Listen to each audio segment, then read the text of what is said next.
disais à l'instant à Diaradougou, dans la province du Houé. Une étape historique a été franchie le samedi 28 juin 2025 avec la première récolte nationale de bananes plantains, soutenue par l'initiative présidentielle pour la production agricole et l'autosuffisance alimentaire. Cette avancée concrétise la vision du président du Faso de diversifier les filières agricoles afin de renforcer la sécurité alimentaire du pays. Cela a été possible grâce à un solide encadrement technique et logistique pour faire du Burkina Faso un pays producteur important de bananes plantées dans les années à venir. Des détails avec Okou Mieso.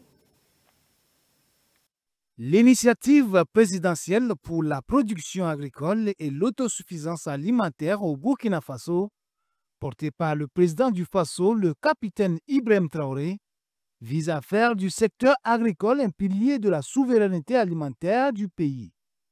Cette initiative, lancée officiellement en 2023 et renforcée pour la période 2024-2029, s'appuie sur la diversification des filières agricoles, l'innovation et la valorisation des productions locales. Un exemple concret de cette politique est la relance réussie de la culture de la banane plantain qui a abouti à la première récolte nationale le 28 juin 2025 à Diaradougou dans la région des Hauts-Bassins en présence du coordonnateur national de cette initiative, Dr Abdou Rasmane Konaté, conduite par une délégation.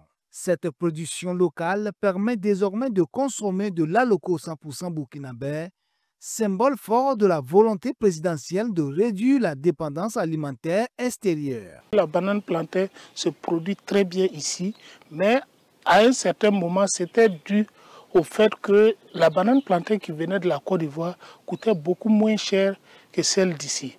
Parce que le fait que nos producteurs pompent l'eau pour irriguer, le coût de revient par rapport à ceux qui ont une condition naturelle.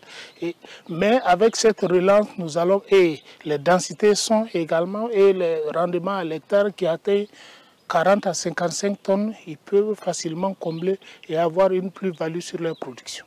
Par ailleurs, l'initiative soutient massivement la production risicole et céréalière à travers des aménagements de bas-fonds, des périmètres irrigués, la distribution de semences améliorées et d'engrais subventionnés. C'est une première expérience, on ne maîtrise pas bien, mais on a vu qu'avec la banane douce, l'entretien qu'on fait avec la banane douce, avec la banane plantain, on a même fait les mêmes entretiens. On voit qu'il est facile à entretenir que la banane douce. Et cette année, on a fait 3 hectares. L'année qui vient, on va essayer d'augmenter encore l'hectare.